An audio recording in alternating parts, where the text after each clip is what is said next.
Staying with us, everyone. Now to the second pillar of every election, security. The police have announced the deployment of about 45,000 officers across Anambra State, supported by sister agencies. We're joined now by the police commissioner for the selection, Abayomi Shogunle. Mr. Shogunle, thank you so much for talking to us on Beyond the Headlines. Let's start with readiness. Where are we now with deployment planning, and how many high-risk local government areas have you mapped out for enhanced presence ahead of Saturday?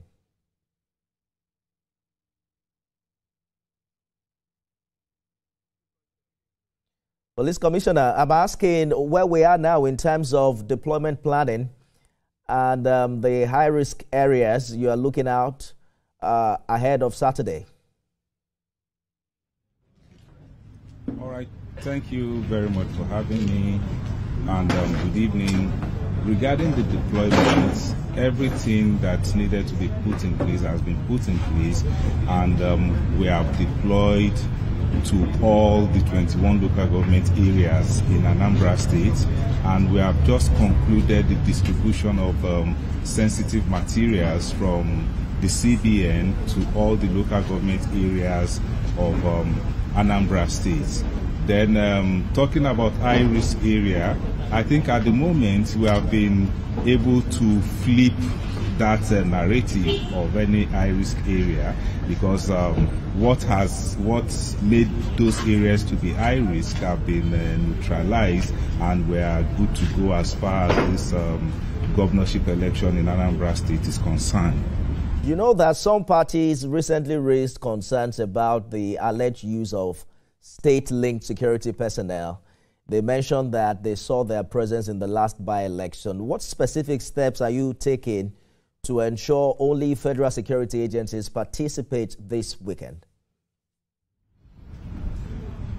This particular concern has been shared with all stakeholders in this election, and a press statement has been made to that effect that only federal agencies who are members of the Interagency Consultative Forum on Election Security are allowed.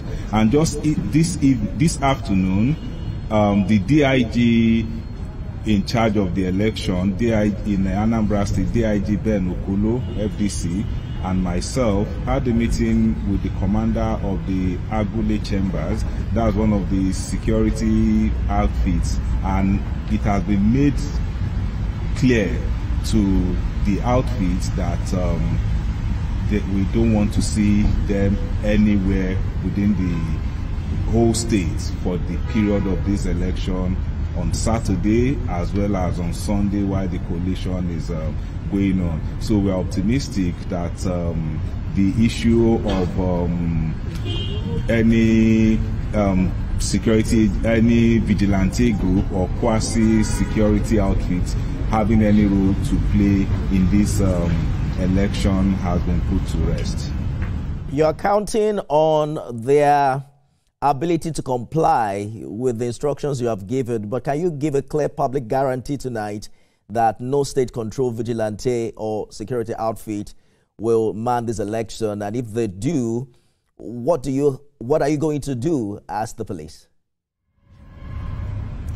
Okay, let me reiterate that for the purpose of the question, that again, only federal agencies that are part of the Interagency Consultative Forum on Election Security are allowed under the federal laws of the Federal Republic of Nigeria to conduct or to have roles to play when it comes to issue of election security.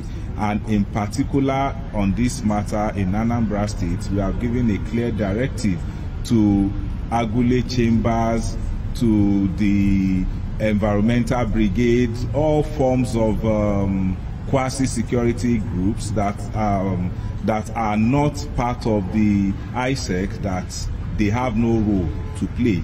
And if any of their members decide to try our will, then they will be arrested appropriately and prosecuted under the laws of the country. So I'm urging in the Anambra to come out on Saturday to cast their vote. All registered voters who have gotten their PVC should come out freely to cast their votes. I'm giving the assurance on behalf of the Inspector General of Police that nobody will disturb them from doing this come Saturday, 8th of November.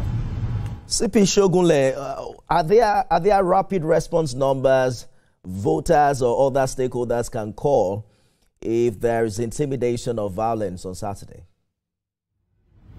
Of course, there are numbers available to be called through which the members of the public can get in touch with the police, and as at this evening we have started rolling those numbers out to members of the public, and this number contains numbers of designated officers as per local government areas. Apart from the regular police control room numbers that we have also given out numbers of heads of police units in each of those local governments through which members of the public can also report any concerns.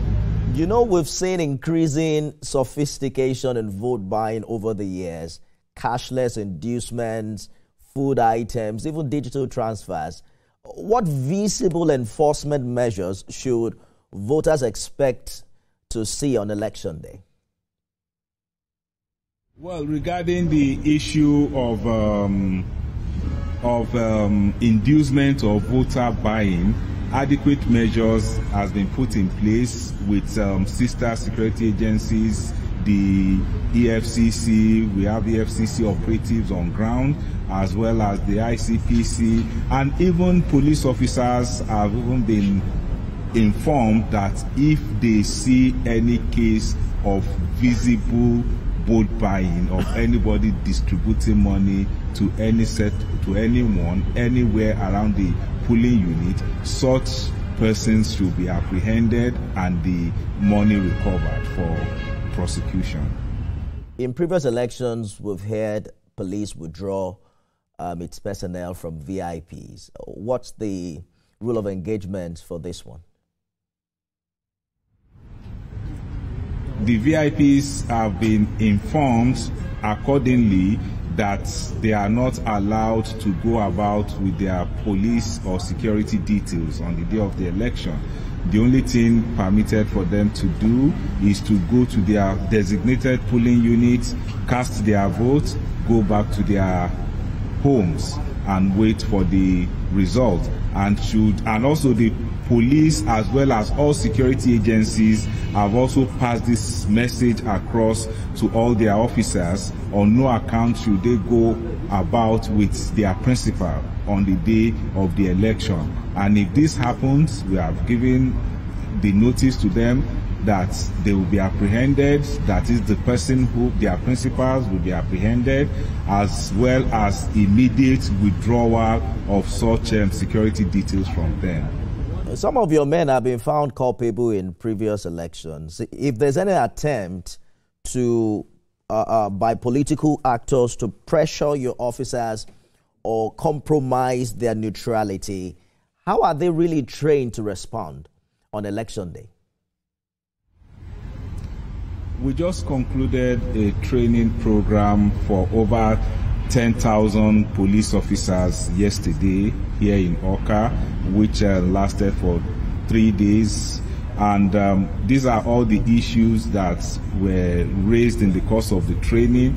And I'm optimistic that no amount of pressure will make any of our police officers deployed to do or to turn their face the other way. We have to go now, CP. One final thought for voters who may still be afraid to come out on Saturday because of memories of past violence. What's your personal assurance to them tonight?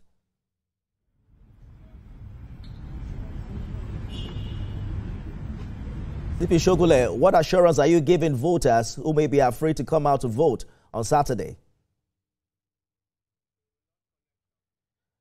Well, we probably lost connection with Abayomi Shogule, who is Commissioner of Police in Anambra State. He's given some assurance that the police is ready. We understand that 45,000 security personnel have been deployed for this election, and he is assuring us that all will be well. We're counting down to big day, 8th of November, for the Anambra governorship election. INEC is saying it's ready, police is ready, but you know, as Anambra prepares to choose its next governor, the credibility of this election depends not only on these agencies of government, but on every citizen who votes peacefully and also take responsibility to report irregularities. I am Nifemi Oguntoye. Thank you for watching. Don't forget you can see it again at midnight and 6 a.m. tomorrow.